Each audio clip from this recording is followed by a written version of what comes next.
ակնհայտ է, որ մենք գործ ունենք դատական շոուի հետ, ընդդիմադիր գործ չի ուղղված։ Մեղադրանք առաջադրել է դատախազը քննիչների միջնորդությունների հիման վրա։ Մենք այդ մեղադրանքը չենք ընդունել, այսինքն ես ինձ մեղավոր չեմ ճանաչում։ Հրաժարվել եմ նախաքննական փուլում որևէ ցուցմունք տալու այն պատճառով, որ ես եկել եմ այն գիտակցության, որ ակնհայտ քաղաքական հետապնդման դրսևորում է, ուժը չկա։ Ոչ մի դատավոր չի ասել, որ իր գործունեության նկատմամբ եղել է միջամտություն, որ իմ արտահայտած մտքերը ազդել են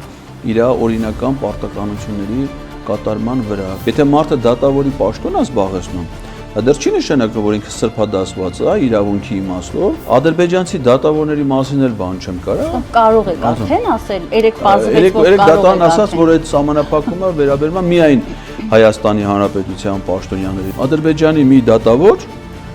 մահացել էր ավանակի հետ սեռական հարաբերությունների ժամանակ։ Հիմա ասենք, եթե նա ողջ մնացած լիներ, այդ մասին տեղեկություն տարածելը արատավոր տեղեկություն է իր, այսինքն չի կարելի, ոչ ոք դա չէր կարող ասել։ Իշխանությունը իր գրպանային արդարադատությամբ հերթական թափթփված գործն է կարել ընդդիմադիր ակտիվ քաղաքական գործչի վրա, իր գաղափարական հայրն այլևս Էրդողանն է, հա, իր գաղափարական հոր ներքաղաքական այսպես ֆոկուսներն է իրականացնում։ Ուղղակի դա իրականացնում ավելի փնթի, ավելի թափթփված եւ իրեն բնորոշ ավելի պրիմիտիվ դրսևորումներով, քան դա կարող անի ընդհանրենք Իլհամ Ալիևը տգետների խմբերով, հիմա ավելի լայն տգետների զանգվածներով, մեծ դահլիճներով, մշակութային տների բաներ, այդպես հանդիպումներ է կազմակերպում, պատկերացնեք, ասենք, տանը Պուտինին տալիս է խաղաղության խաչմերուկի բուկլետ, ու ասենք նա այնքան զսպվածություն է ցուցաբերում, դիվանագիտական պարկեշտություն, որ դա տեղում չի փաթաթում ու հանձնում իրան։ Եթե սահմանադրությունից հանվում Հայաստանի անկախության հռչակագիրը, ուրեմն Հայաստանի Հանրապետություն անունով պետությունը վերանում է։ Հիմա մենք ինչ պիտի անենք, որ կանխենք դա։ Թե որևէ ժողով հայտնվում է օկուպացիայի ներքո, ինչ անենք։ Անցնում է ազգային ազատագրական պայքարի։ Ողջույն սիրելի հայրենակիցներ, մենք հաղորդաշարն է Հայք Նյուզի եթերում հյուրս այսօր Լեհաստանում Հայաստանի նախկին դեսպան, հասարակական քաղաքական ակտիվ գործիչ Էդգար Ղազարյանն է։ Շնորհակալ եմ, պարոն Ղազարյան, հրավերս ընդունելու համար։ Երեք ձեր դատներ, եւ ես ուզում եմ այսօրվա մեր հարցազրույցը սկսել հետեւյալից, հիշեցնելով նաեւ, որ փետրվար ամսի, եթե չեմ սխալվում, 21-ին, 22-ին, հա, 21-ին մեղադրանք առաջադրել։ Այո, Սահմանադրական դատարանի դատավորների գործունեության վերաբերյալ արատավոր տեղեկատվություն տարածելու հետ կապված Առաջին Այցյանի դատարանը մեղադրանք առաջադրեց։ Ես նախ կուզեմ հասկանալ, իդեպ այնտեղ շեշտվում է այդ մեղադրանքի մեջ, որ անպարկեշտ արտահայտություններ, արատավոր տեղեկատվություն եք տարածել քննիչների գնահատմամբ, այդպես է որակվել։ Հիմա կխնդրեմ նախ տեղեկացրեք, այդ ինչ անպարկեշտ արտահայտությունների կամ տեղեկատվության մասին է խոսքը, եւ նաեւ երեք ինչի հասակ դուք, որովհետեւ ակնհայտ է, որ մենք գործ ունենք դատական շոուի հետ, ընդդիմադիր գործ չի ուղղված, հերթական քաղաքական շոուն է, հա, եւ ուզում եմ հասկանալ երեկվա ձեր դատի ժամանակ ինչ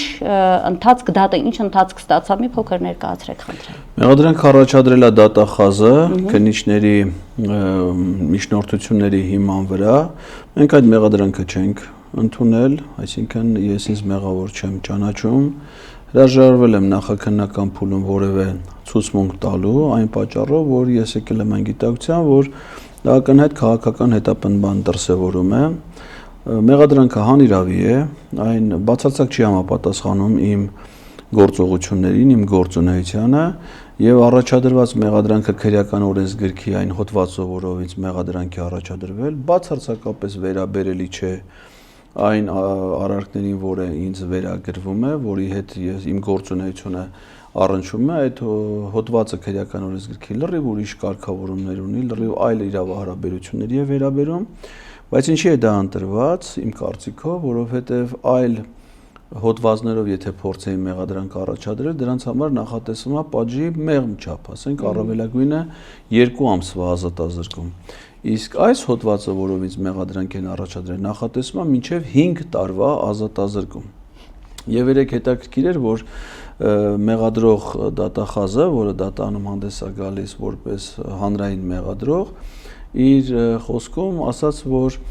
իրենք ընտրել են այնպիսի հոդված, որը նախատեսում է միայն ազատազրկում։ Եվ մեր ռեակցիային ի պատասխան նա շտկեց իրեն եւ ասաց, որ չէ, ներողություն եմ խնդրում, այլ պատժատեսակներ էլ կա, բացի միայն ազատազրկումը։ Ես իհարկե մասնագիտությամբ հոգեբան չեմ եւ չեմ կարող հոգեբանական վերլուծություն անել, բայց վստահ եմ, որ հանրային մեղադրողը ինքը փորձառու իրավաբան է եւ դժվար թե նա չիմանար, որ այդ հոդվածը պատժի այլ տեսակներ է սահմանում, առավել եւ ինքն է այդ մեղադրանքը առաջադրել։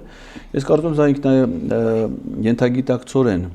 նա ասաց այն, ինչը որ ի սկզբանե մտադիր են իմ հետ վարվելու, այսինքն միայն ազատազրկման տանելու, բայց չեմ կարծում, որ դա իրենց կհաջողվի։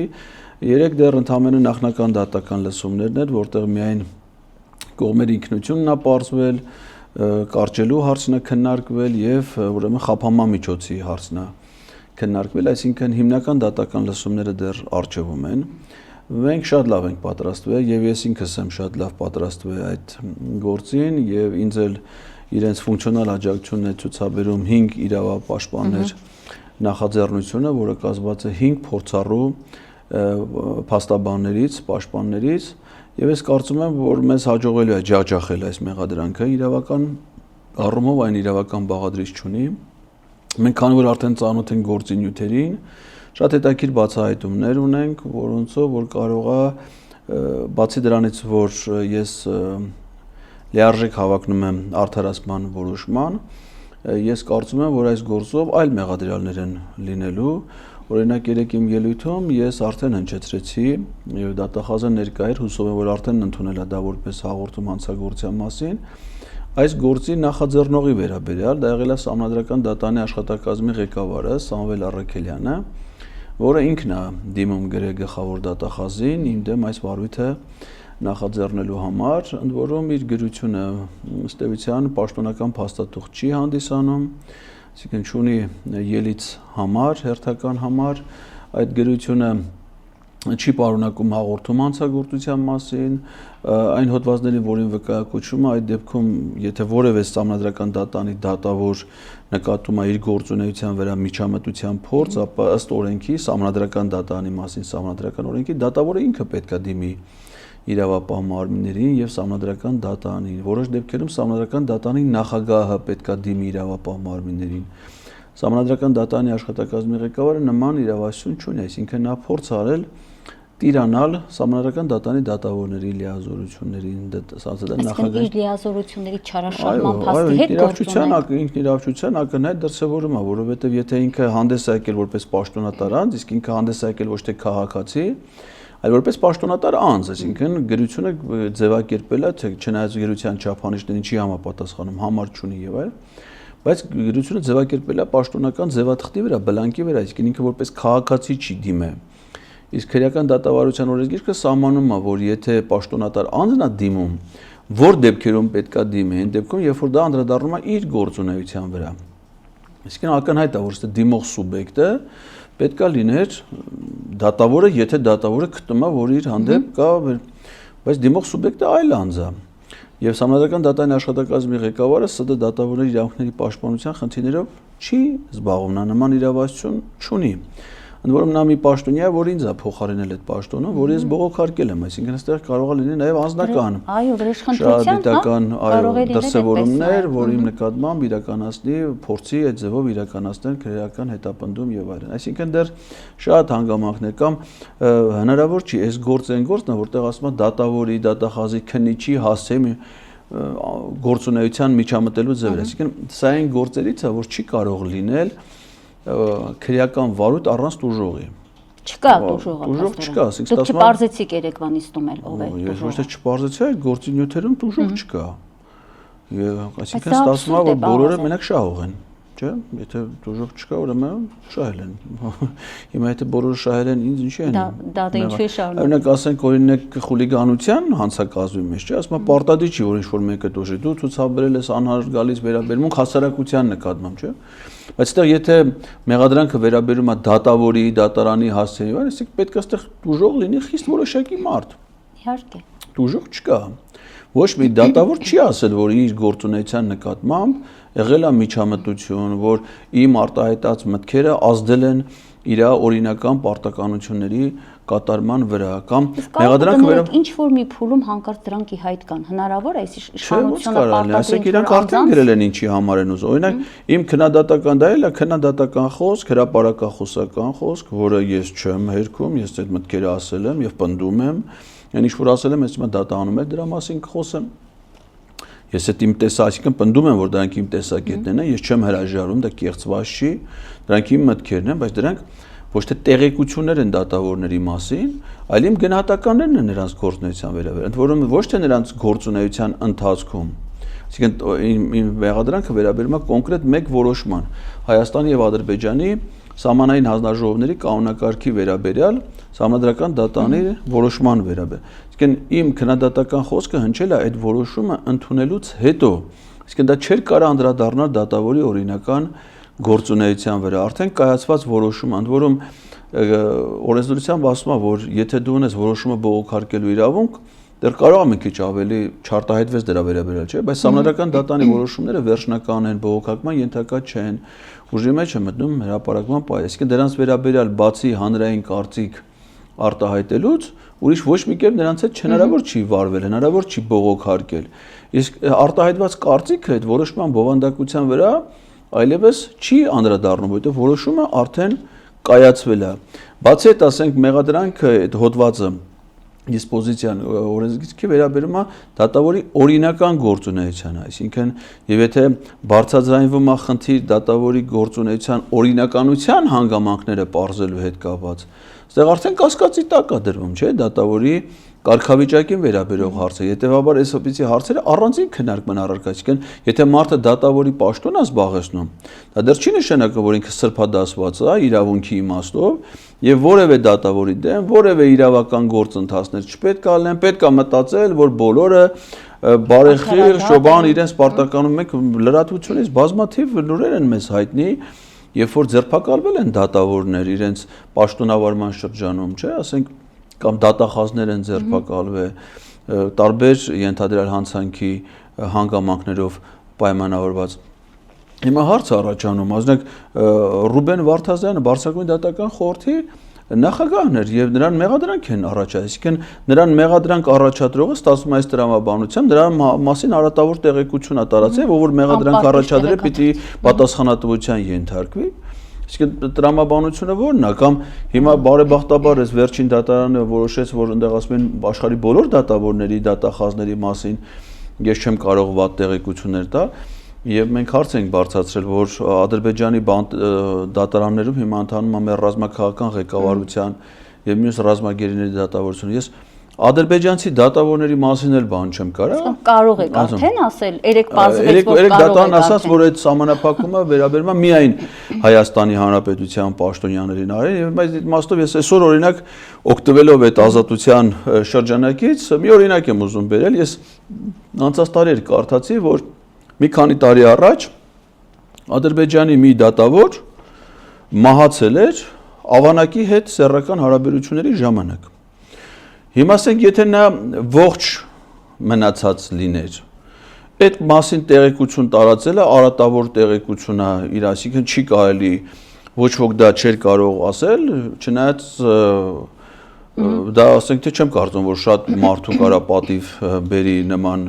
ասենք, հակումները կամ գործունեությունը եւ հիմա ասենք ասածս ինչ է, եթե մարդ այդ կարգավիճակ ունի, դա չի նշանակում, որ նրա առավել եւս կայացրած որոշման վերաբերյալ հնարավոր չի որևէ տեսակետ ես արտահայտել եմ հրապարակային խոսք, հրապարակային կարծիք, կարծում եմ, որ շատ հիմնավոր է եղել իմ խոսքը քննադատության բովանդակության տեսանկյունից, իսկապես այդ որոշումը, որը սահմանադրական դատանը կայացրել է, մենք դեռ դատանում առիթ կունենանք դրան անդրադառնալու, դրա հանգամանքներին եւ այլն, եւ սա այն ինչ որ իմ դեմ կատարվում է, դա որևէ հանցանք իմ կարծիքով իր մեջ չի պարունակվում, դա հրապարակային խոսք է, հրապարակախոսությունը, այո, դա իմ ընկալումներում դա իմ նկատմամբ իրականացվող քաղաքական հետապնդում է սահմանափակելու խոսքը, տեսեք հիմա դեռևս որևէ մեղադրական որոշում չկա, ինձ որևէ մեկը մեղավոր չի ճանաչել, բայց արդեն սահմանափակել են իմ խոսքը, ազատ տեղաշարժի իրավունքը, բնակության վայր ընտրելու իրավունքը, Արժևում էլ ընտրություններ են, ձեր նման գրագետ, քաղաքական ընդդիմադիր գործիչին բնականաբար այս իշխանությունը կուզենա լռեցնել։ Այո, եւ ոչ միայն ընտրություններ են, այլ նաեւ Սահմանադրության հանրաքվե, որի հետ կապված մոտեցումները կարծում եմ արդեն իմ հասարակական գործունեությունը շատերին հայտնի են եւ ցավոք սրտի մեր իրավապահ համակարգը առայժմ չի վաստակել իր անկախության, չեզոքության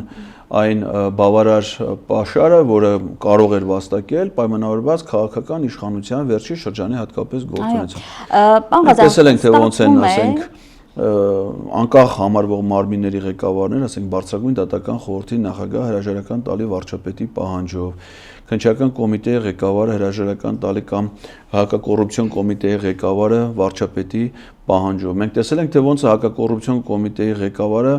կամ դատախազը կամ, չգիտեմ, այլ պաշտոնյաներ կառավարության նիստում ոտքի կանգնում, երբ որ ներս է մտնում վարչապետը, երբ որ նրանց առհասարակ կառավարության նիստերի մասնակցության անհրաժեշտությունը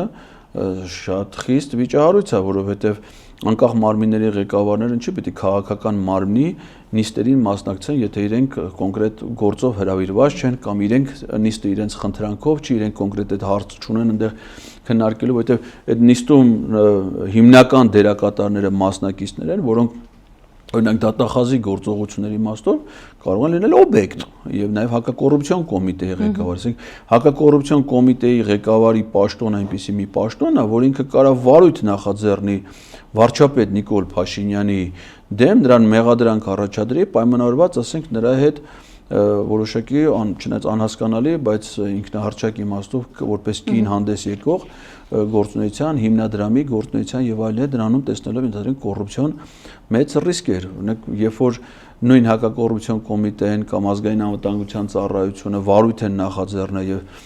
ասենք ձերբակալել են կամ չգիտեմ միջոցներ են ձեռնարկել էկոնոմիկայի նախարարի Վահան Քերոբյանի նկատմամբ, որը նույն այդ կառավարության անդամ էր։ Հիմա նշանակում է, որ այլ կառավարության անդամի, այդ թվում եւ վարչապետի դեմ կարող է լինել գործողություն, բայց եթե նրանք ըստ էության ընդունում են այնպիսի կեցված հարաբերություններում, որոնք որ չի ցույց տալի նրանց ակնհայտ չեզոքությունը կամ առնչություն չունենալ այդ մարմնի հետ, խնդիրներ է առաջացնում։ Եվ այս պայմաններում մտածել, որ սա զուտ միայն իրավական process է, առավել եւս որ իրավական բաղադրիչը մենք արդեն ծանոթանալով գործունեություններին չափազանց խոցելի է։ Դուք կարծում եմ, եթե հետևեք առաջիկա դատական նիստերին, կլսեք մեր շատ հիմնավոր փաստարկները գործի հանգամանքների վերաբերյալ։ Փաստորեն կարող ենք արձանագրել, որ իշխանությունը իր գրպանային արդարադատությամբ հերթական թափթփված գործն է կարել ընդդիմադիր ակտիվ քաղաքական գործչի վրա, որովհետև մենք իսկապես, երբ որ նայում ենք ընդդիմադիրների վրա կարված գործերը, դրանք շատ անփույթ են, բազմաթիվ թերություններով, դուք արդեն այնքան թերություններ նշեցիք, որ այսինքն իրենք են մի պահ գալիս է, որ այդ նրանք ովքեր ձեր դեմ հա, այսպես դες մեղադրանք են առաջադրել, իրենք կարող են հենց մեղադրյալի կարգավիճակում հայտնվել եւ ես պահին ճիշտ ասած նաեւ հիշեցի զուգահեռ դուք խոսում եք որ չկա, դժոխ չկա, ես հիշեցի ձեր դեմ իրականացված այդ զարուրելի արարքը, որը ուղղակի երբ որ վերլուծում ես, հասկանում ես, որ ձեր շենքի դիմաց երբ ձեզ դաժանորեն ծեծի ենթարկեցին, դա սպանության փորձ էր, այնտեղ կար գործը սպանության քայլը կատարողն էլ կար, տուժողն էլ կար։ Այդ գործը հիմա ծածկադմփոց են, հա, արել, ինչ վիճակ է։ Այդ գործը հիմա դատարանում է, ընթացքում է դատաքննությունը, հետաքրքիրն է, որ այդ գործի քննությունը, նախաքննությունը իրականացրել է նույն մարմինը, ինչ որ իմ այս գործով, դա քննչական կոմիտեի Երևան քաղաքի քննչական վարչության ծանր հանցագործությունների բաժինն է։ Եվ իմ նկատմամբ ըստ էության սպանության փորձ կատարած անձանց նկատմամբ բացի չբացակայելու արգելքը որևէ այլ խափանմամիջոց չի կիրառել։ Օրինակ, ես հիմա ավելի շատ սահմանափակված իրավունքներ ունեմ, քան ինձ սպանելու մտադրություն ունեցած մարդիկ։ Այսինքն նրանց ոչ ձերբակալել են, ոչ կալանավորել են, ոչ վարչական հսկողություն կա նրանց նկատմամբ, նույնիսկ պրոբացիոն ծառայություն նրանք այցելելու պարտավորություն չի տալիս, որ պատվերով արված գործեր են։ Հիմա քանի որ իմ խոսքը սահմանափակ է, այդ իմաստով գնահատականներ տալու եւ այլ իմաստով, ես գուցե հնարավոր է որ հարցեր տամ, լսում եմ ձեր ցեցրած հարցերին, ձեր կարծում եմ որ ձեր փորձառության պայմաններում նման դիտարկումները հենց այնպես չէին կարող լինել։ Հասկանալի է, շնորհակալ եմ, անցնենք առաջ, դուք ասել եք ընդդիմադիր խոսքի լրացման այս նոր smart գործիքակազմը մանրամասն ներկայացնելու ենք միջազգային գործընկերներին։ Պարոն Ղազարյան, կարծում եմ արդեն 7-րդ տարին է մենք համոզվել ենք, որ այս միջազգային գործընկերները ընդհանրապես իրենց չի հետաքրքրում, թե ժողովրդավար ճակերտներում Նիկոլ Փաշինյանը ոնց է բարվում ներքաղաքական դաշտում։ Իրեն բերել են հստակ ծրագրեր իրականացնելու ու աչք են փակում նրա բոլոր խայտառակությունների։ Դուք հույս ունեք, որ այդ միջազգային գործընկերները ձեր գործի հետ կապված ինչ-որ դրական արձագանք կարող են տալ։ Բայց կարծում ենք, որ նրանց մշտապես այդ մասին տեղյակ պահելը եւ գոնե իմաստով անհանգստություն պատճառելը իմաստ ունի, որովհետև տվյալ դեպքում գործը վերաբերում է ոչ միայն ընդդիմադիր գործչի լրացնելու, մեր կարծիքով ոչ իրավաչափ գործողություններին, այլ նաև նախկին դեսպանի եւ ընդ որում մի դեսպանի, որը ներկայացրել է Եվրոպայի խորհրդի անդամ երկիրը, Եվրոպայի խորհրդի անդամ երկրում, Արևելյան Եվրամիության Արևելյան գործընկերության ծրագրում ընդգրկված երկիրը Եվրամիության անդամ երկրում։ Եվ կարծում եմ, որ Հայաստանում Եվրամիության անդամ պետությունների դեսպանները եւ Եվրոպական միության մշտական ներկայացուցիչ պարոն դեսպանը պետքա որ որոշակի տեղեկացվածություն առնվազն ունենա, թե ինչ վերաբերմունքի է արժանացել իր գործընկերը առաքելությունը ավարտելուց հետո հայրենիք վերադառնալուց եւ ակտիվ քաղաքական գործունեությամբ զբաղվելուց հետո։ Ես կարծում եմ, որ սա իմաստ ունի, որովհետեւ պարոն ներկա դեսպանի Եվրամիության նախորդող գործընկերներից մեկը Եվրամիության դեսպանը Հայաստանում ազգությամբ լեհ դիվանագետ Պյոտր Սվիտասկին 2017-2016 թվականներին շատ ակտիվ ներգրավվածություն է ունեցել այսպիսի դատավարություններին, այցելել է դատարաններ, ներկա գտնվել, ասենք օրինակ Անդրեաս Ղուկասյանի դատավարությանը, Սուրեն Սուրենյանցը մեր գործընկեր ասում է, որ իրեն այցելել է ազատազրկման վայր, երբ որ նա եղել է անազատության մեջ որպես քաղաքական գործիչ մասնակցել է նաև բողոքի որոշ գործողությունների, այսինքն ես ակնկալում եմ, որ 3 դատարանի դիստերի դահլիճում այդ տրամաբանությամբ կարող է լինել նաև Եվրամիության դեսպանը Հայաստանում, ցավոք Լեհաստանը այս պահին չունի դեսպան Հայաստանում, բայց ԵՄ անդամ մյուս երկրների դեսպանները նույնպես կարող էին գալ եւ հետեւել, թե ինչ ճակատագրի արժանացել իրենց գործընկերը Հայաստանում առաքելություն ավարտելուց հետո եւ թե ինչ վերաբերմունք ունեն իրենք այդ երևույթին։ Եթե չեն այցելել, հավանաբար զբաղված են եղել այդ ծանրաբեռնվածություն ունեցել, մենք իրենց կտեղեկացնենք այս գործի հանգամանքների եւ մանրամասների մասին։ Այդ տեսանկյունից արդարացված կլինի, այո, դուք ինձ համոզեցիք, կարելի ասել, վստահ եմ նաեւ մեր հեռուստադիտողներին, որտեղ երբ ես ձեր կոչը, այսպես հայտարարությունը լսեցի, մտածեցի, բայց երբ ենք ակնկալել այս ընթացքում, երբ ենք տեսել ինչ որ քայլ, որ հիմա պարոն Ղազարյանը ակնկալում է, այնինչ մեկնաբանեցիք լիովին արդարացված է, ինչպես ասում են, փաստը կդնեք նրանց առաջ, դա հետաքրքիր գործընթաց կլինի։ Իդեպ ես ուզում եմ մի զուգահեռ տանել եւ անցնել այսպես կոչված խաղաղության պայմանագրի, հա, այս աղմուկին, չեք կարծում, որ Նիկոլ Փաշինյանը իհարկե ոչ արտաքին քաղաքական հարթության մեջ, զուտ ներքաղաքական հարթության մեջ շատ մեկը մեկով կրկնօրինակում է, չգիտեմ, այս դեպքում իր գաղափարական հայր գուցե կարելի արդեն ասել, երբ որ գիրքը սեղմեց Էրդողանի, գիրքը սեղմեց Փաշինյանի իր կրծքին, դրանից հետո ինձ թվում է իր գաղափարական հայրն այլևս Էրդողանն է։ Հա, իր գաղափարական հոր ներքաղաքական այսպես ֆոկուսներն է իրականացնում։ Ներքաղաքական դաշտում ոնց է Էրդողանը բռնում, կալանավորում, հա, իր քաղաքական գաղափարական հակառակորդներին, հիմա էլ Իմամօղլուն է դատա արդեն, հա, դատապարտել է, կալանավորված է եւ այսպես շարունակ լինելու է։ Դա նրա ձեռագիրն է, շատ հարիր է նույն ձեռագիրը նաեւ Փաշինյանին։ Շատ կուզեմ այս առումով հետաքրքիր զուգահեռ, հա, անցկացնել։ Նման վարկագիծը բնորոշ է առասարակ բոլոր դիկտատորներին, բոլոր բռնապետներին։ Հա, Ալիևին է։ Եվ հիմա քանի որ Նիկոլ Փաշինյանը ինքը դեռ նոր է ձեռք բերում բռնապետական հմտությունները, ուղղակի դա իրականացնում ավելի փնթի, ավելի թափթփված եւ իրեն բնորոշ ավելի պրիմիտիվ դրսևորումներով, քան դա կարող անի ընդհանրենք Իլհամ Ալիևը կամ Ռեջեփ Թայիփ Էրդողանը կամ իր անվանակից Նիկոլո Չաուշեսկին իր ժամանակներում։ Իդեպ այդ կրկնության այս գործելավոճի վարկագիծը վերաբերում է ոչ միայն հենց իրենց բռնապետերին, այլ նաև նրանց կանանց։ Օրինակ այդ նկատել եք, որ Աննա Հակոբյանը շատ է կրկնում Մեհրիբան Ալիևային, շատ է կրկնում օրինակ տիկին Ելենա Չաուշեսկուն իր վարկագծով։ Չաուշեսկինը չէ, ինքը բանը բարձրագույն կրթություն չուներ, բայց ղեկավարում էր Ռումինիայի գիտությունների ազգային ակադեմիան։ Հիմա Տիկին Աննան էլ կրթության հետ կապված ոնց որ շատ պրոբլեմային է, իր ամուսինը Թեպետ կրթում է հայ հենց այդ եմ ասում, այլ ասենք հասարակության օրինակ Նիկոլ Փաշինյանի միակ կրթական փաստաթուղթը դա Իջևանի թիվ 1 դպրոցի ավարտական ատեստատն է։ Այսինքն ինքը կրթություն չունենալով հիմա դասախոսություններ է կարդում, քննարկումներ է կազմակերպում, մեր բոլորի հռչակել է իրան մեր հայ ժողովրդի առաջնորդը հայրը, այտենց թեզեր առաջ բերում, թե մենք ոնց պիտի ապրենք, բանան։ Նույն ձևի Աննա Հակոբյանը, չէ, ասենք երկու տեղ եմ ես նրա կենսագրությունը տեսել, իր Աննա Հակոբյան AM այդ պաշտոնական կայքում եւ Վիկիպեդիայում իրակրթության վերաբերյալ հակասական տեղեկություններ կա։ Միտեղ խոսվում է միայն ընդունվելու մասին համասարան, մյուսը միայն ավարտելու մասին, այսինքն չի ընդունվել, բայց ավարտելա կամ ընդունվելա չի ավարտել,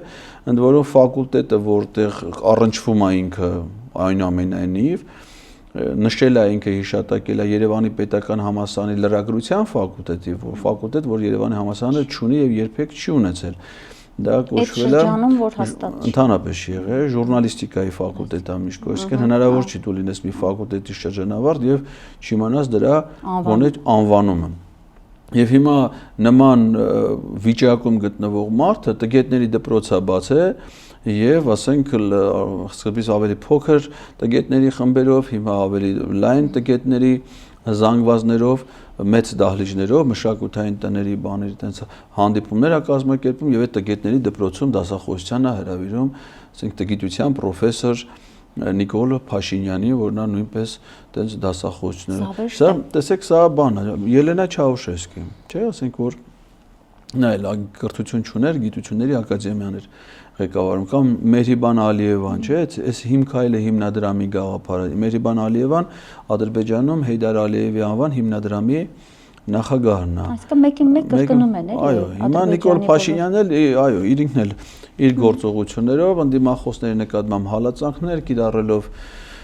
իրավապահ մարմինների համակարգը դանել փնթի թափթփած ձևով, դա միջնադարյան հետամնաց բռնապետության դրսևորումներ է։ Ինքը ուղղակի այդ կրկնությունը, քանի որ իր էությունը չի, դա Իրանը նոր է հարմարվում այդ վիճակի հետ, այդ նույն քայլերն անում է ուղղակի ավելի պրիմիտիվ, մակերեսային, անփորձ, թափթփված ձևով։ Շատ ճիշտ եք։ Եկեք դառնանք այդ թափթփված հերթական, հա, մի նոր պայմանագրի, հա, ընդհանրապես իր այդ թափթփվածությունը եւ ներքաղաքական դաշտում է ակնհայտ, եւ իր բոլոր ելույթներում է ակնհայտ, եւ իր արտաքին քաղաքականության մեջ, որի զոհը դառնում ենք մենք ինքներս, մեր երկիրը եւ մեր պետությունը։ Հա, մեջտեղ բերեց այսպես կոչված խաղաղության դարաշրջան, հետո մեջտեղ բերեց խաղաղության խաչմերուկ, հետո խաղաղության հիմա պայմանագիր։ Հիմա այս փուչիկները հերթով փչում է եւ մենք տեսնում ենք, որ Աննա Հակոբյանը խաղաղության ճաշ էր կազմակերպում։ Այդ մեկը չի հիշում, շնորհակալություն հիշեցնելու համար, խաղաղություն, բայց մեջը բան չկա։ Հիմա մենք տեսնում ենք հերթով այդ փուչիկները ոնց են պայթում։ Խաղաղության խաչմերուկ կոչվածը հիշում եք, չէ՞, այսպես այդ մեր կարտոնից կտրած այդ քարտեզն էլ աղավաղված տարբերակով Հայաստանի պտտում էր տարբեր միջազգային հարթակներում եւ հարոզում էր։ Եվ գիտեք, ես ասենք տարբեր գործընկերներից, թե Միացյալ Նահանգներում, թե Գերմանիայից, Ֆրանսիայից, այդ կապերով տեղեկանում եմ, ասում բոլորը ծիծաղում են։ Ծիծաղում են, ասենք այդ գերմանացիների մասին է խոսքը, ֆրանսիացիների մասին է, այլ ազգի քաղաքական, հասարակական գործիչներն ասում են, այս մարդն ինչ է արել պտտվում, այդպես ինչ է ուզում, հասու չի, հա, այն ինչ որ ասում են, բայց իրենք շատ վստահ են, որ շատ կարևոր գործ են անում։ Հիմա գանք սրանց այս խաղաղության պայմանագրին, հա, ինչ փուլի, ինչ ընթացքի մեջ ենք, ինչալուց ես երևի պիտի ձեզ առաջարկեմ ձեր ոճին համահունչ վերլուծենք, որտեղ լուրջ վերլուծել անլրջությունը շատ դժվար է։ Դուք այն բացառիկ քաղաքական գործիչներից եք, որի մոտ ստացվում է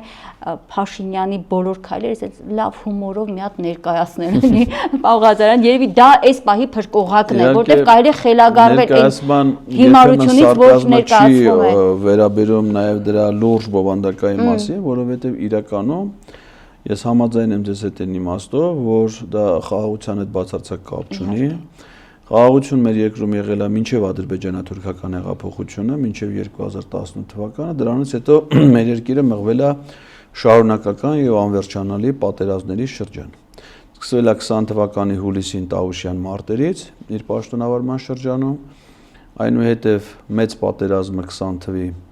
44 օրյա պատերազմ, այնուհետև 21 թվականի ադրբեջանական ներխուժում Սյունիքի Գեղարքունիքի մարզ, ներքին Շորժայի ուղղությամբ, 21 թվականի ադրբեջանական ներխուժում Հայաստանի տարածք Սև լիճ եւ Իշխանասար ուղղություններով մարտական գործողություններ, 22 թվականին Ադրբեջանի լայնածավալ հարձակում Հայաստանի միաժամանակ 3 մարզերի վրա՝ Գեղարքունիք, Վայոց-Ձոր եւ Սյունիք, դիրքային էական առաջխաղացումներով, բնակավայրերի հրետակոծումներով, այդ թվում նաեւ զբոսաշրջային նշանակություն ունեցող Ջերմուկ առողջարանային քաղաքը, դրանից հետո 23 թվականի ներխուժում Արցախի վրա, Արցախահայության ցեղասպանություն եւ բռնի տեղահանություն, այսինքն միակ տարին նրա պաշտոնավարման շրջանում, որ պատերազմ չի եղել իր ծանր հետևանքներով, դա եղել է միայն 2024 թվականը, այն էլ այն պատճառով, որ ադրբեջանցիները առանց պատերազմի են տիրացել Տավուշի մարզի այն հատվածներին, որոնք ցանկանում էին զավթել մարտական գործողություններով, այսինքն 4 յուղեր իրենց հարակից տարածքներով, ընդ որում մեր զինված ուժերի հիմնական պաշտպանական կառույցներով, պաշտպանական ամուր բնագծերով դրանք հանձնվել են թշնամուն։ Այսինքն այս մարդը չի կարող որևէ առնչություն ունենա խաղաղության հետ, սա մեր երկիր պատերազմ, ավերածություններ, կորուստներ բերող մի արարած է, ուղղակի այդ խաղաղություն փաստերը շատ կարևոր են։ Բան երբեմն ժողովուրդը մեր մոռանում է, որ այս մարդու 7 տարիների մեջ մենք քանիցս եւ պատերազմների 5 տարին ունեցել ենք ամեն տարի եւ ռազմական, այո, ագրեսիվ գործողությունների եւ կորուստների։ Շատ կարևոր է հաճախակի դա, այո, մեր ժողովրդին հիշեցնելը, բայց դրա հետ մեկտեղ պետք է նաեւ հիշեցնենք, որ ինչպես արդեն դեր մտքում ասացիք, զուգահեռաբար անդադար խոսում է խաղաղության մասին։ Դե, գիտեք ինչ, խաղաղության մասին խոսելուց խաղաղություն չի հաստատվում, չէ՞։ Հիմա խաղաղություն ում հետ պիտի հաստատվի, Ադրբեջանի։ Եթե ադրբեջանական կողմից մենք դրա մասին ոչինչ չենք լսում, ուրեմն այլ հակառակը, լսում ենք նոր սպառնալիքներ, պատերազմի նոր վտանգներ, նոր հարձակման սցենարներ, անվերջանալի զորավարություններ Թուրքիայի հետ, որոնց խաղարկման սցենարը միայն Հայաստանի վրա ռազմական գործողությունը պարտադրած Ադրբեջանի զինված ուժերը, ում վրա կարող է առհասարակ հարձակվել։ Բնականաբար միայն սահմանակից պետությունների, Ադրբեջանը չի կարող հարձակվել Մեքսիկայի վրա կամ Ինդոնեզիայի կամ Կանադայի։ Ուրեմն իրանք պիտի հարձակվեն սահմանակից երկրների վրա։ Ռուսաստանի հետ չեմ կարծում, Վրաստանի հետ նույնպես, Թուրքիայի հետ սահման ունեն Նախիջևանով դժվար հարձակվեն Թուրքիայի վրա, Իրանի հետ դժվար իրանք պատերազմեն, ավելի քիչ հավանական է, որ Կասպից ծովով կգրոհեն Միջինասիական Հանրապետությունները։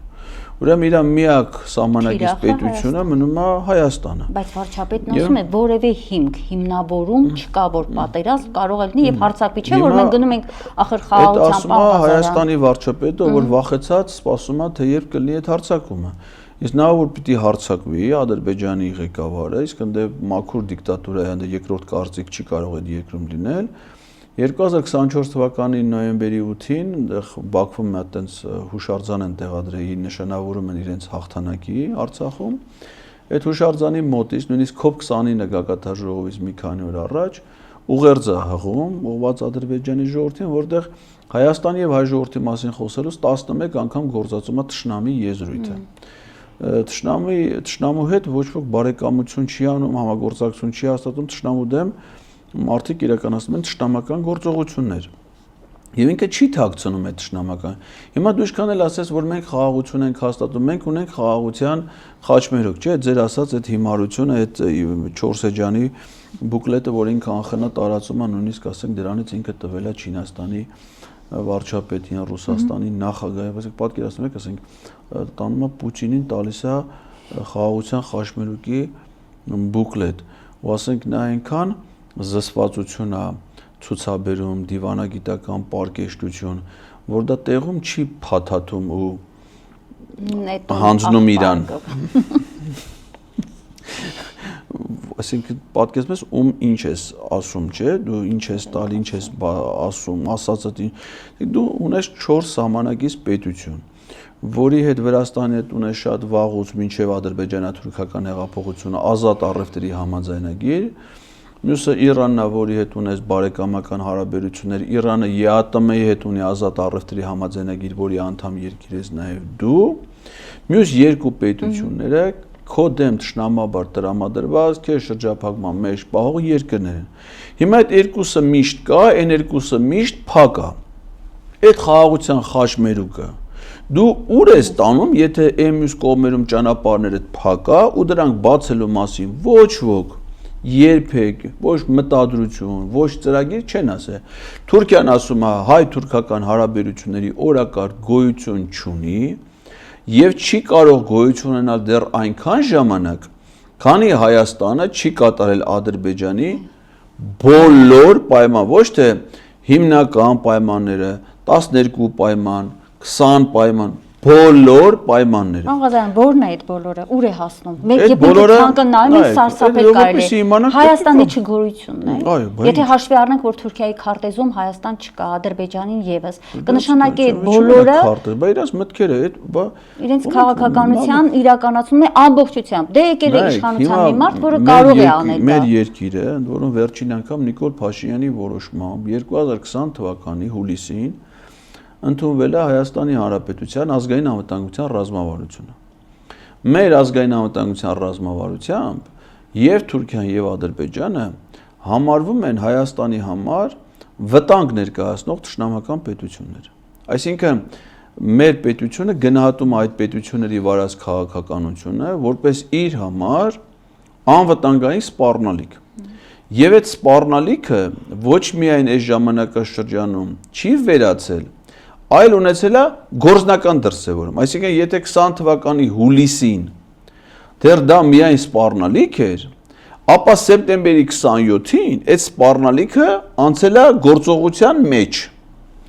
Եվ շարունակաբար այդ սպառնալիքը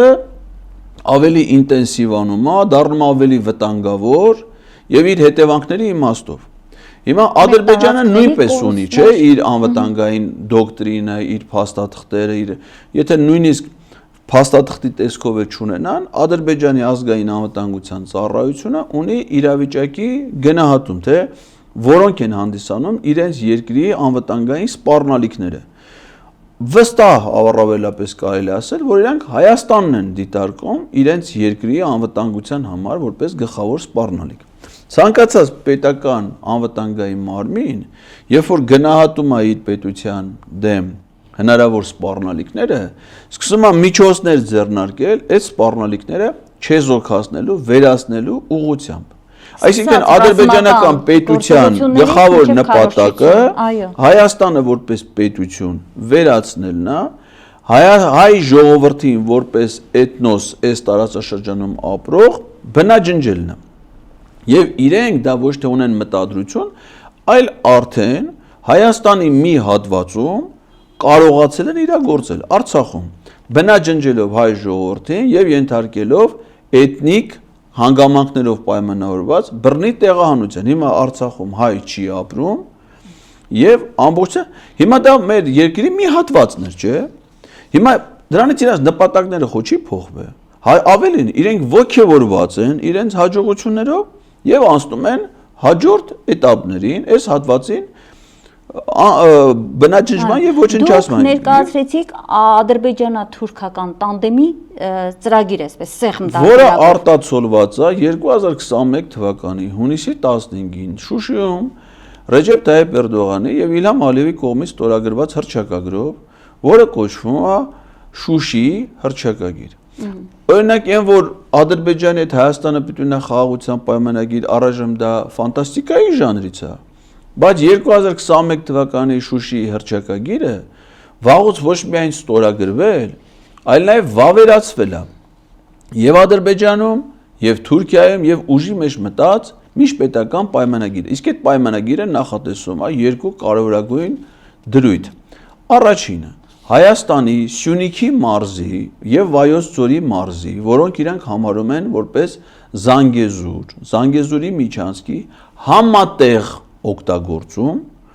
եւ երկրորդը ռազմաքաղաքական դաշինք հնարավոր ռազմական գործողությունների, պատերազմական գործողությունների ժամանակ միմյանց ռազմական աջակցություն ցուցաբերելու համար։ Այսինքն նպատակադրել են, որպեսզի Հայաստանի այդ տարածքը զավթեն, բնականաբար այդ զավթողական գործողությունը Թուրքիան չի նախաձեռնի, որովհետև ինքը ունի զսպվածության այլ միջազգային պարտավորություններ, ասենք ՆԱՏՕ-ի անդամ երկիր է, որպեսզի ինքը իր երկրի սահմաններից դուրս ռազմական գործողություն նախաձեռնի, կարող է ստիպված լինի համաձայնեցնել ՆԱՏՕ-ի հրամանատարության հետ, այլ պետությունների հետ։ Ինքը դա իմ կարծիքով չի նախաձեռնի, նախաձեռնությունը կլինի Ադրբեջանին, որը ոչ մի ռազմաքաղաքական բլոկի մեջ չի մտնում, որևէ այլ կազմակերպության երկրի առաջ պարտավորություններ չունի, գրոհում է Հայաստանի վրա, բայց քանի որ Թուրքիայի հետ ունի պայմանագիր, այդ պայմանագրի շրջանակում Թուրքիան էլ իր հերթին ցուցաբերում է իրան ռազմական օգնություն։ Հիմա այս ռազմական վտանգը չեզոք հասնելու համար ինչ է պետք եղել մեր երկրին, դա միշտ է եղել այդ վտանգը, մինչև Շուշիի հռչակագիրն էլ է Թուրքիա եւ Ադրբեջանը դիտվել է որպես մեզ համար սպառնալի։ Ինչ արել մեր երկիրը մինչև ադրբեջանա-թուրքական հեղափոխությունը, կազմավորել է կայուն մարտունակ բանակ, զինված ուժեր, որոնք հանդիսացել են մեր պետության անվտանգության գլխավոր երաշխավորը, միակ երաշխավորը։ Բայց դրա հետ միասին մեր անվտանգային սպառնալիքները չեզոք հասնելու համար մենք ընտրել ենք նաև այլ գործիքներ։ Հայաստանը դարձել է ՀԱՊԿ-ի հիմնադիր անդամ պետություն եւ ինչը ենթադրում է, որ ռազմական գործողությունների ժամանակ այլ պետությունների անդամ պետությունների հնարավոր ռազմական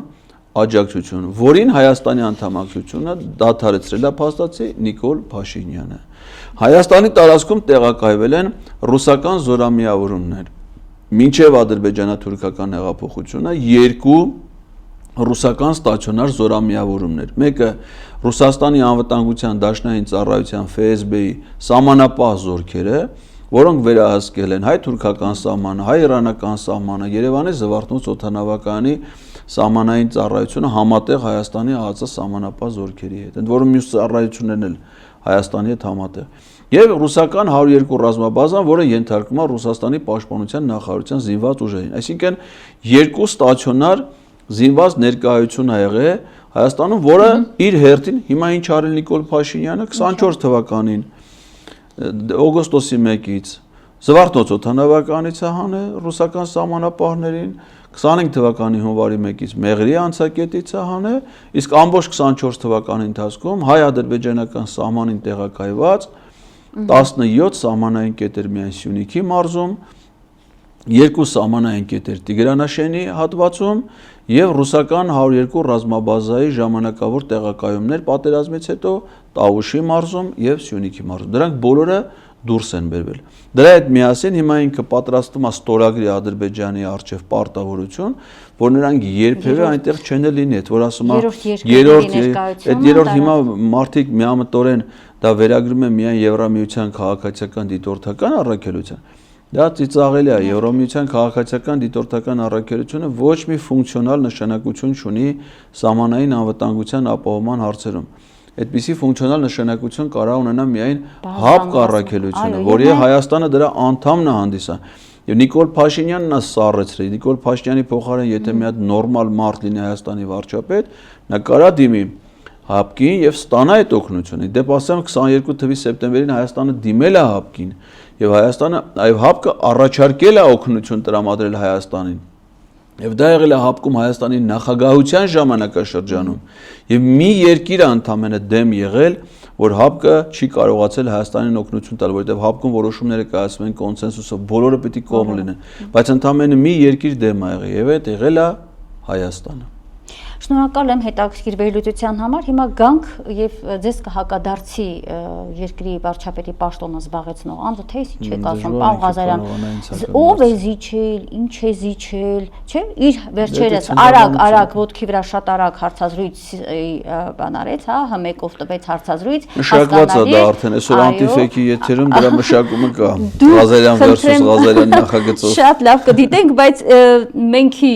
հաղորդաշարի ժամանակ եւս կխնդրեմ ասեք, պատասխանեք նրա այս հարցին, ով է ասում ինչ ենք զիջել, մենք որևէ բաց զիջել ենք, իսկ երբ ենք զիջել, որտեղ ենք զիջել, եթե մենք ասում ենք ինչ-որ բան փոփոխություններ են արվել, սահմանազատում է դա եղել Տավուշ ոսկե պարհակ իրանց հատվածում, գնացեք տեսեք, սահման են գծել, անվտանգություն են ապահովել, ով է զիջել, ինչ վերաբերում է Արցախին, նորից է ասում ով մենք, դա միջազգային հանրություն ասում է վաղուց է Արցախը ընդունել որպես Ադրբեջանի մաս, ինչ եք ուզում լավ դուք Նիկոլ Փաշինյանից, պարոն Ղազարյան, ախր։ Ուրեմն միջազգային հանրությունը ոչ թե տենց վերացական, տենց երկնային մի հատ հասկացություն է, այլ կոնկրետ Լեռնային Ղարաբաղի հարցում շատ որոշակի կազմակերպական միավոր, որը կոչվում է Եվրոպայի անվտանգության եւ համագործակցության կազմակերպության Մինսկի խմբի, ԵԱՀԿ Մինսկի խմբի եռանախագահություն, որի կազմում ընդգրկված են եղել 3 երկիր,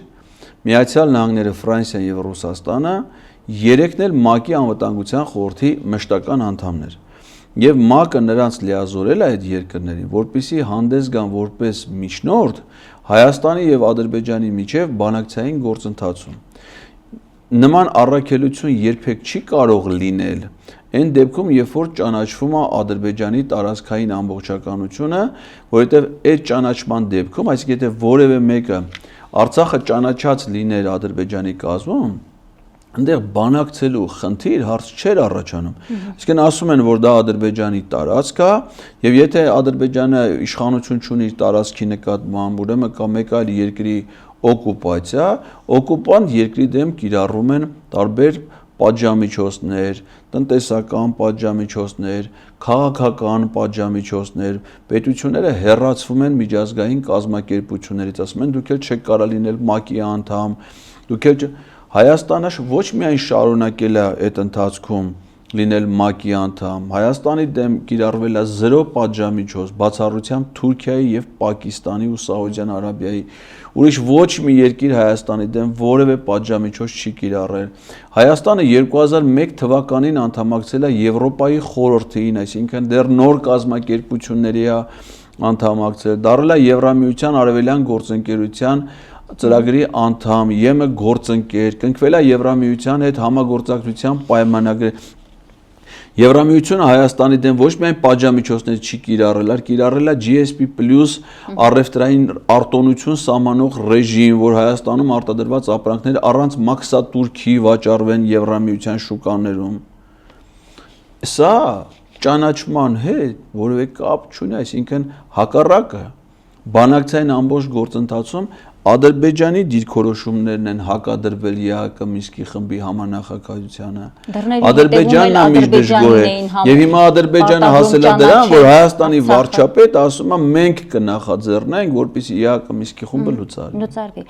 Եվ զիջումների հետ կապված ինչ ենք զիջել։ Հիմա որպեսզի Նիկոլ Փաշինյանը հասկանա, թե ինքը ինչ է։ Ինչքան տարածք, կներեք, ինչքան է, հա։ Կոնկրետ թվային ինչ-որ բան է ասվում, որ այդքան հատված թշնամին օկուպացրել է, մարդը ասում է չեն զիջել։ Լավ, այն որ եկեք կանգնել են Սևլիչ, հա, եկեք Կապանի գլխին, Արցախը հələ Արցախը եթե մի կողմ անգամ թողնենք, Հայաստանի տարածքներից չենք թողնում անշուշտ, բայց Հայաստանի տարածքներից օկուպացված են, չէ՞։ Մենք հիմա միջազգային պայմանագրերի կազմակերպությունների հետ ոչ մի բան հետ գործ ունենք մեր երկրի վարչապետի հետ, չէ՞։ Ինքը հիմա Հայաստանի վարչապետն է։ Ինքը Հայաստանի վարչապետն է եղել նաև 2019 թվականին, չէ։ 2019 թվականին ինքը այցելել է Արցախ բազմաթիվ անգամներ։ Ավելին ինքը ասում էր, որ ես իմ չափ որպես Հայաստանի ղեկավար ոչ մի Հայաստանի ղեկավար այնքան հաճախակի չի այցելել Արցախ, ինչքան ինքը։ Դե հա, ոչ մեկն էլ չէր ասում Արցախը Հայաստանի ու վերջ, ինչը արեց ինքը, հա։ Հայաստանի երկու նախկին նախագահները, իրան նախորդող ղեկավարները Ղարաբաղցի էին։ Ինքը ասում է, որ ինքը ավելի շատ այցել է Արցախ։ Դե սուտը որ սուտ է, կարելի ասել է ամեն ինչ։ Արցախցիները։ Հիմա ինքը ուր էր գնում։ Ադրբեջանի տարածք։ Եթե ինքը գնում էր Ադրբեջանի տարածք, որը իր կարծիքով 91 թվականից է Ադրբեջանի տարածք, եւ ասում է, որ ինքը 18 թվին իմացել է դրա մասին, որ դա Ադրբեջան, ուղղակի մեզ չի ասել, բայց ինքը իմացել է, նշանակում է, որ իրան վերաբերելի է այն մեղադրանքներից մեկը, որ առաջադրված է Ռուբեն Վարդանյանին։ Ադրբեջանի պետական սահմանը ապօրինի հատել։ Ավելին, ինչի էր իր Աշոտիկին ուղարկում Աշոտիկն էլ ա եղել բանակ Արցախը Բայրակինը պաշտպանելու համար, գլխավորել Էրատո կամավորական ջոկատը եւ իր կարծիքով եղողները մանիկյոր, պետիկյոր մազերը ֆենազ մասնակցել է մարտական գործողությունում, մենք ֆոտոներ ունենք իր խմբի անդամների։ Ահա բեկիչներ են փաստորեն իրենք Ադրբեջանի խոսույթով ասած։ Լևոն Մնացականյանի ներկայացված մեղադրանքը ամբողջությամբ վերաբերել է Աննա Հակոբյանին, Նիկոլ Փաշինյանին, ինքը պատերազմի ժամանակ հոկտեմբերի 6-ին այցելել է Ստեփանակերտ, գնացել է հրամանատարաշտաբային կետ Արցախի պաշտպանության բանակի, տեղեկացել է պլանավորվող մարտական գործողությունների մասին, տվել է հանձնարարություններ։ Ես ուզում եմ հասկանամ, բայց դեպքում եթե Լևոն Մնացականյանը իր հետ զուգահեռ պաշտոնավարած Բակո Սահակյանը, Արայիկ Հարությունյանը հիմա Բաքվի բանտերում են, ինքը չի է Երևանի փողոցներում։ Իդեպ այստեղ միջանկյալ նաև եւ շատ կարևոր հարց է,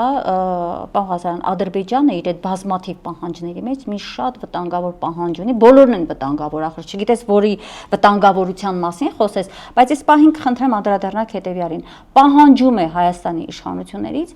վերադարձ տալ բոլոր ռազմական հանցագործներին, որոնց նա այդպես է անվանում մեր Արցախյան առաջի, երկրորդ պատերազմների բոլոր մեր մասնակից հերոսներին, հրամանատարներին, Հայաստանի ղեկավարներին, այսինքն հիմա ուզում եմ հասկանալ, Փաշինյանը, որը պատրաստ է ամեն ինչ զիջել, Հայաստանն է տալիս, այս մի քայլին չի գնալու։ Ո՞նց չի գնալու։ Բա այդ որ հիմա մեր Արցախի ռազմաքաղաքական ղեկավարությունը որ Բաքվի բանտերում են, ես եմ տվել Ալիևին։ Նիկոլն է տվել։ Ո՞վ է տվել։ Բա եթե դա եղել է իր պաշտոնավարման շրջանում, այդ մարդիկ ո՞նց են հայտնվել Բաքվում, երբ են հայտնվել։ 2022 թվականի հոկտեմբերի 6-ից հետո Պրահայի հայտարարությունն է Արցախը հանձնել Ադրբեջանին, արցախցիներով հանդերձ։ Այդ նոյեմբերի 9-ի հայտարարությունը կնքվել է 20 թվականի նոյեմբերի 9-ին, չէ՞։ Բայց ոնց էր 2021 թվականի ընթացքում Ադրբեջանը չէր շրջափակում Արցախը։ Հələ կար Լաչինի միջանցք, մենք էլ ենք ես ինքս պատերազմից հետո երկու անգամ առիթ ունեցել եմ Արցախ այցելում էինք։ Այդ ոնց էր ամբողջ 2022 թվականին դա չէր լինում, դա եղավ, երբ եղավ, հիշեք, 2022 թվականի դեկտեմբերի 12։ Մի անգամ ամսի 4-ին փորձ արեցին, մի օրով փակեցին։ Երբ շրջափակեցին, դրանից հետո ամսի 12-ին փակեցին վերջնական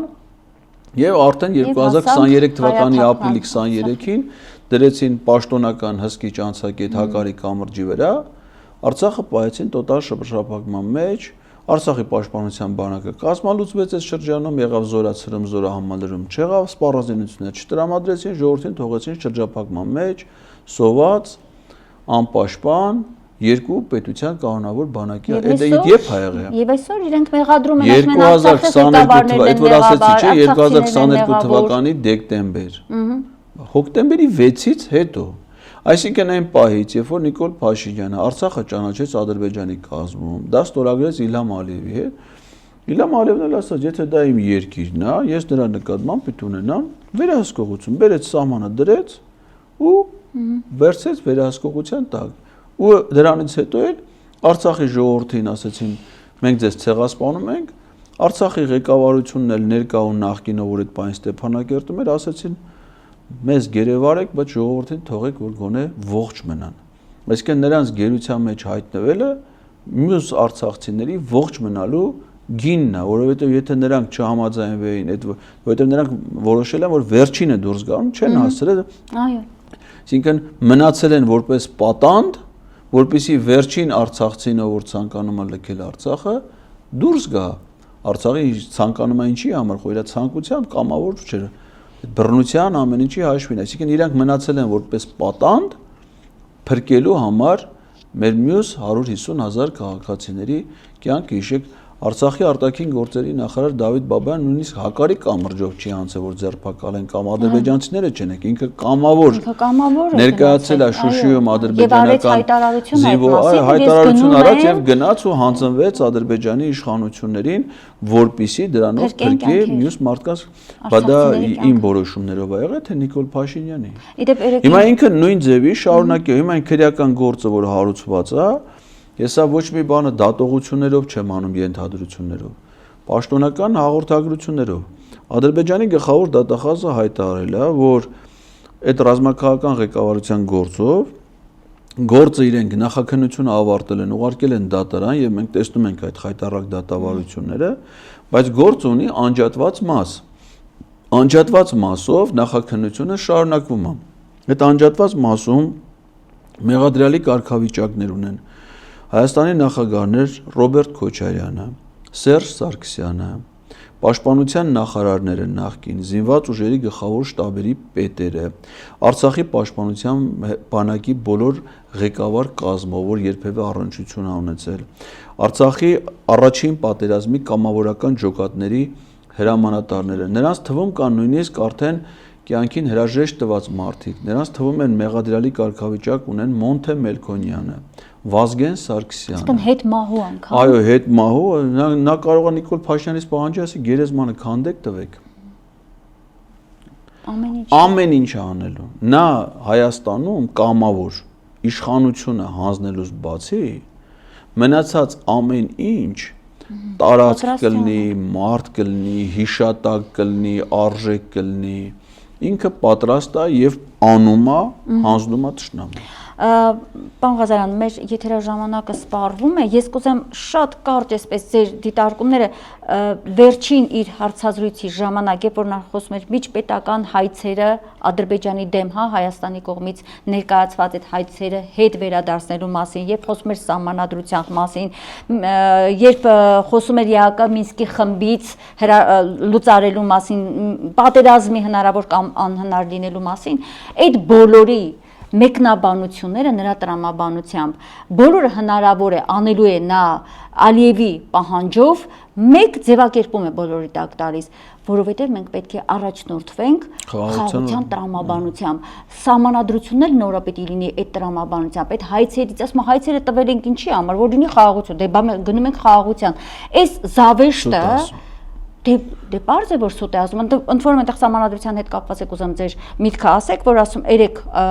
այդ հարցազրույցի ժամանակ ասում է իսկ ինչի չլինի 26 թվականի հերթական ընտրություններին հետ համընթաց։ Այստեղ օրենքի խախտման հետ կապված ընդհանուր կխնդրեմ իր հարցազրույցը ներողությամբ խնդրում, որ այլևս չընդհատեմ եւ կարճ նաեւ գնահատեք նրա այդ հարցազրույցը, նրա այդ խայտառակ ձևակերպումները, այդ բոլորը առնել մեկ զամբյուղի մեջ անունը գրած է, երևի խաղաղության այսպես զամբյուղն է դա, այդ կեղծիքի զամբյուղն է դա, այս խաղաղության կեղտոտ խաղը, որը թուրքական օրակարգ է իրականում, ես կուզեմ այդ փուչիկը մի հատ էլ պայթեցնեք, թեպետ արդեն շատերիս համար պայթած է, եւ սահմանադրության այս կեղծիկին անդրադառնանք եւ ավարտենք մեր հարցազրույցը։ Նայեք, ինչ է իրականում կատարում, ոչ մի պայմանագիր գոյություն չունի։ Հիշում եք, սկզբից ասում էր պայմանագիր, հիմա դառել է համաձայնագիր։ Հետո կարող է պարզվել, որ դա համաձայնագիրը չի, հանձնարարագիր է։ Որովհետև ինքը արդեն ասում է, որ ինքը միայնակ է պատրաստ ստորագրել, այսինքն միայնակ ինչ են ստորագրում, ստորագրում են զեկուցագիր, չէ, ուղղված ղեկավարին, ստորագրում են բացատրագիր, այսինքն ղեկավարը տալիս է հանձնարարական, մենակ է ստորագրում։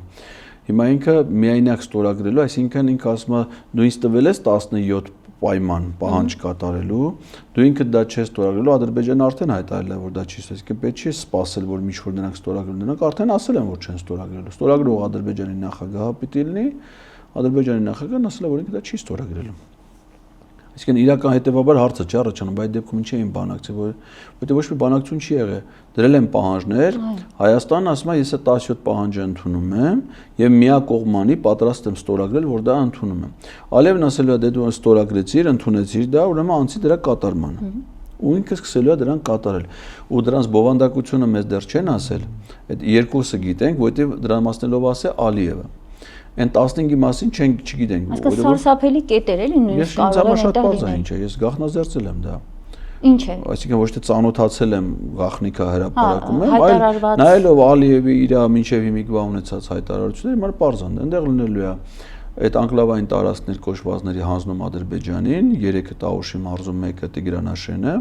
որպեսզի Հայաստանը կորցնի վերահսկողություն դեպի Վրաստան եւ Իրան ճանապարհների վրա ամբողջությամբ շրջափակման մեջ հայտնվի Սյունիք, Զանգեզուր ամբողջությամբ Երկրորդը լինելու է Հայաստանի բանակի զինաթափումը, ապառազմականացումը, Հայաստանը դե պարտավորություն կստանձնի, որ այլևս զենք չի առնելու, դուրս է գալու բոլոր միջազգային ռազմաքաղաքական կազմակերպություններից, հապկից դուրս կգա պաշտոնապես, որևէ սպառազինություն ձեռք չի բերի, զինված ուժերը հետ կքաշվեն սահմանից, այսինքն եթե հիմա սահմանը նայում են որոշ հատվածներում մեր զինված ուժերը պաշտպանության նախարարությունը հետ կքաշի այնտեղ, որպեսզի տեղակայվեն իբր ԱԱՑ սահմանապահ զորքեր, որոնք ընդամենը սահմանախախտումներ կարող են հսկել նարկոտիկի վաճառք եւ այլն մաքսանենգություն։ Այսինքն բանակը հետ է քաշում, որպեսզի ադրբեջանցիները որևէ խնդիր չունենան։ Սահմանում կձևավորվի 1 կիլոմետր խորությամբ ապառազմականացված գոտի, որի մեջ կհայտնվեն մոտ 80-ից 90 սահմանամերձ գյուղեր, այնտեղ կլինի կյանքի հատուկ պայմաններ, ամեն մարդ չի կարող գնա այդ գյուղերում ալկոհոլային խմիչքների վաճառքը արգելված կլինի, որսորդական հրացանները հավաքած կլինեն, այնտեղ մենակ մի քանի մարդ կարող ընդամենը ապրի զբաղվի անասնապահությամբ ադրբեջանցիների քթի տակ իրանց վերահսկողության ներքո։ Այնտեղ կարող լինի նաև էկոլոգիական վերահսկողության խնդիրներ, քանի որ ասենք Հրազդան գետը հանդիսանում Արաքսի վտակ, Արաքսը թափվում է Կասպից ծով, իսկ Հրազդան գետը սկիզբը առնում Սևանա լճից, ուրեմն Ադրբեջանը պիտի բնապահպանական վերահսկողություն իրականացնի Սևանա լճի նկատմամբ ջրերին հասնելու է նաև։ Ես մտածում եմ, ես վստահ եմ, որ այդ կետերն են 15 կետեր, դրա համար է վախենում ինքը դրանց բովանդակության։ Դրա արդյունքում Հայաստանը դառնում է ինչ։ Ինչ Հայաստանը։ Չի լինում պետականության ուղղակի ոչնչացման։ Նույն այդ հարցազրույցի մեջ ինքը ասում է, որ ամեն ինչը երկկողմ է, Հայաստանը եւ Ադրբեջանը ճանաչում են միմյանց տարածքային ամբողջականությունը։ Մեկ է մոռանում է, որ 20 րոպե առաջ ինչ ասի, ասում է Ադրբեջանի գործող սահմանադրությամբ Հայաստանի հիմիկվա տարածքի 60-70% ունի ադրբեջանական պատկանելություն, բայց մենք դա փոխելու պահանջ չենք ներկայացնում։ Այսինքն ստացվում է, որ Ադրբեջանը ճանաչելու է Հայաստանի տարածքային ամբողջականությունը բացառությամբ այն տարածքների, որոնք ըստ իր սահմանադրության ունեն ադրբեջանական պատկանելություն։ Իսկ դա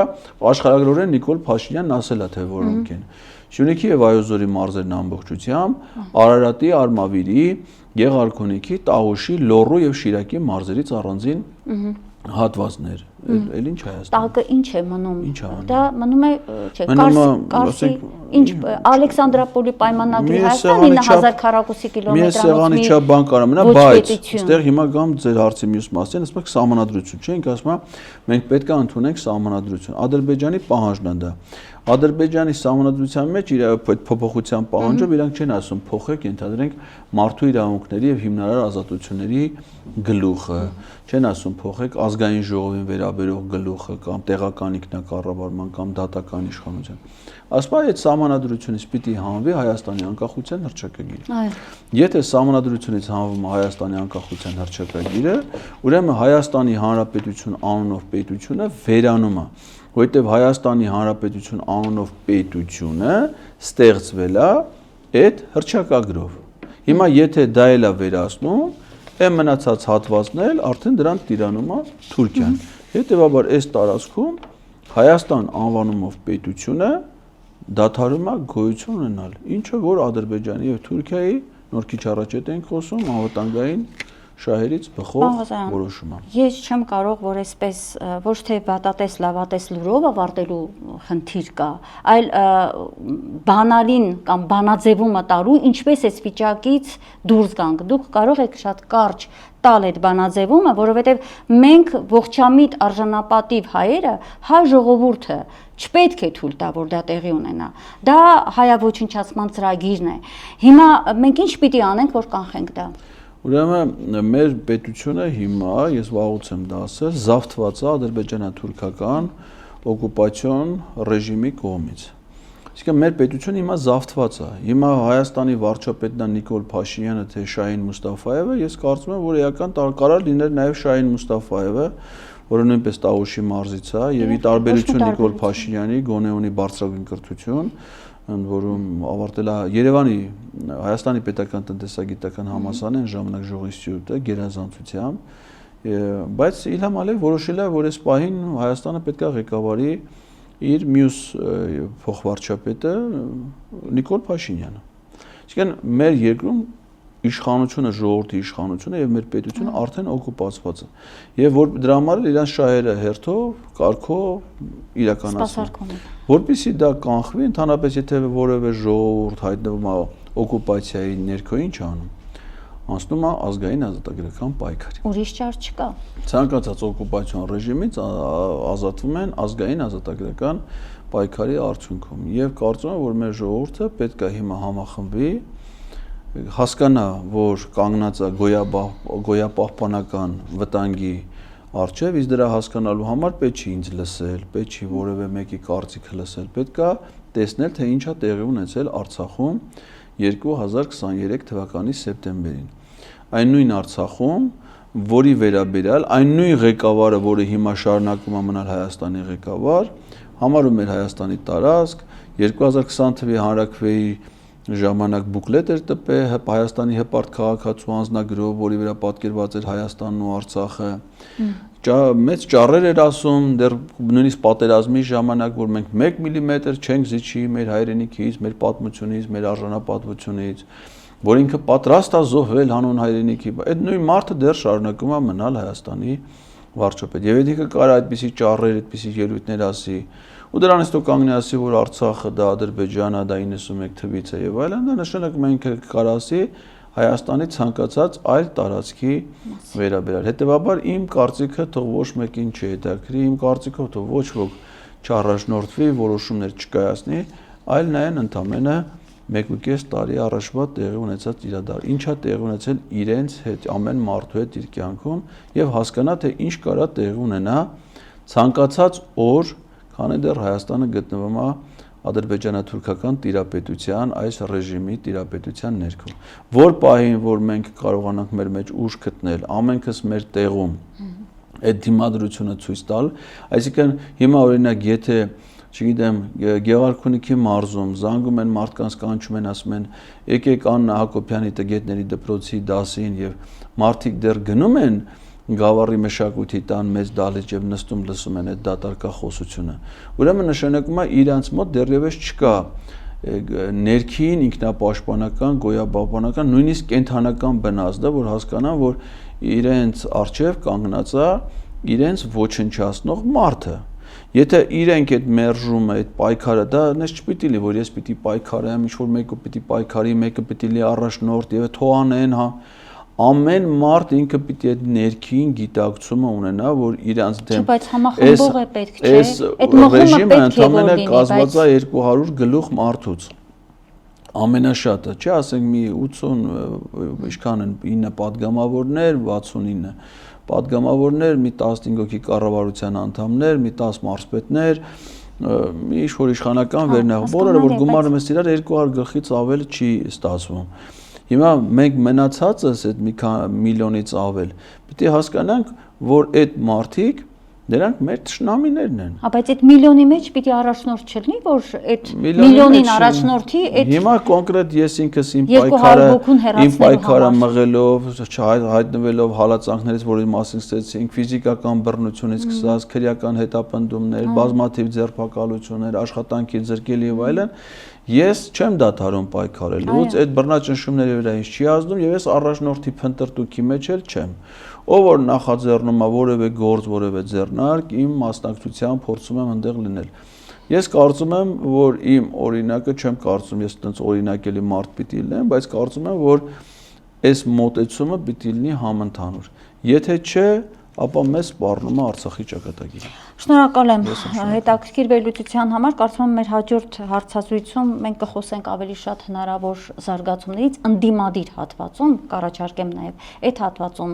այդ հարցի հետ կապված խոսենք, որտեղ բանալին այդտեղ է։ Ես այդպես եմ կարծում, որ այն ազգային ազատագրական պայքարը, ինչի մասին դուք ասում եք, հենց այդ հատվածից պետք է խմորվի, էփվի եւ հնարավորություն ունենա այդ ալիքը քշել տանել սրանց, այլպես հնարավոր չի։ Ես Facebook-ում ունենալու եմ թեմատիկ զրույց տնից on-line ռեժիմով եւ խոսելու եմ վարչապետին անվստահություն հայտնելու գործընթացի իրավական, քաղաքական հիմնավորումների մասին, եթե մեր հեռուստադիտողներին հետաքրքրի, կարող են շատ հետաքրքիր է եւ դուք դա ուղղելու եք, ասենք օրինակ խորհրդարանական ընդդիմությանը, առաջին հերթին, որոնք առ այսօր մինչեւ հիմա վստահություն են հայտնում Նիկոլ Փաշինյանին։ շարունակում են համագործակցել, միասին աշխատել եւ հետո երբ ասում ենք վիրավորվում են, այստեղ է որ մենք խնդիր ունենք, ես կարծում եմ մենք այլևս բոլորը շատ լավ գիտենք ով է Նիկոլ Փաշինյանը, ով է նրա դրսից բերած այդ ցանցը եւ թիմը։ Ես ունեմ շատ པարզ բանաձևում, եթե падգամավորները իրավունք ունեն անվստահություն հայտնել վարչապետին, բայց չեն օգտվում այդ իրենց իրավունքից, նշանակում է որ նրանք վստահություն են հայտնում վարչապետին։ Շատ կարևոր հարց է, ես շնորհակալ եմ, որ դուք անդրադառնալու եք վաղը, ուշով կհետևեմ եւ գուցե եւ մեկ այլ առիթով մենք կզարգացնենք դա մենքի տաղավարում։ Դա կարակ նաեւ ձեր մոտ վերահեռարձակեք, դա իմ Facebook-յան էջից է, այսինքն որևէ մեկին հեղինական իրավունք չի պատկանում, ես ինքս որևէ պահանջներ սահմանափակումներ չեմ դնում, ցանկացած լրատվամիջոց իր համար նպաստավոր պայմաններ ոչ միայն ուղիղ եթերում, այլ նաև դրանից հետո տեսանյութը կարող է ներբեռնել տարածել։ Թույլ տվեք մեկ հարց էլ տամ եւ ավարտեմ, հա, որովհետեւ չկարողացա այս հարցին չանդրադառնալ։ Տեսեք, ներքաղաքական դաշտում ասում ենք համախմբումը չեղավ, բա որ մենք նայում ենք այս երկու թևերի առճակատումներին։ Հիմա գալիս ենք եզրահանգման, թե ինչու չեղավ այդ համագործակցությունը, 17+ էին ասում, 18 էին ասում, ինչու չստացվեց թևերի համախմբումը, որովհետև երկրորդ եւ երրորդ նախագահների թիմերը, որ հիմա իրար հետ այսպես պայքարի մեջ են, իրար ցեխ են շպրտում մեկ-մեկու դեմ, հիմա մենք ստացանք հարցի պատասխանը, որ չի կարող լինել ներքաղաքական մեր այդ ընդդիմադիր հատվածում համախմբում, քանի դեռ չկա այդ ընկալումը, հա, քանի դեռ կա այդ լարվածությունը։ Հիմա չի կարող լինել ընդդիմություն, որովհետև ընդդիմությունը դա քաղաքական համակարգի ինստիտուտ է։ Ընդդիմություն կարող է լինել միայն այն ժամանակ, երբ որ երկրում կա իշխանություն։ Քանի որ մեր երկրում դասական ընդդիմություն իշխանության հարաբերությունը չկա, այո, այսօր։ Իշխանություն չկա, կա օկուպացիոն ռեժիմ, այո, որը զավթել է մեր ժողովրդի օրինական իշխանությունը խաբեության, խարդախության արդյունքում եւ դա ծառայեցնում է թշնամու շահերին։ Եվ ուրեմն կան ուժեր, որոնք իր հետ համագործակցում են կամ չեն համագործակցում։ Դրա դիմացը կանգնած ուժը չկար ընդդիմություն կոչվի։ Դրա առաջ պետք է կանգնի ազգային ազատագրական ուժ։ Ինչը չկա։ Ես դա եմ ուզում, որ փաստորեն տեսնենք։ Մի ժամում։ Շնորհակալ եմ, Ղազարյան, կշարունակենք ձեր հետ զրույցը հենց այդ թեմայի շուրջ։ Վերհիշեցնեմ իմ հեռուստադիտողներին, մենքի տաղավարում ես այսօր զրուցում էի Լեհաստանում Հայաստանի նախկին դեսպան, հասարակական քաղաքական ակտիվ գործիչ Էդգար Ղազարյանի հետ։ Լավ եղեք, կհանդիպենք։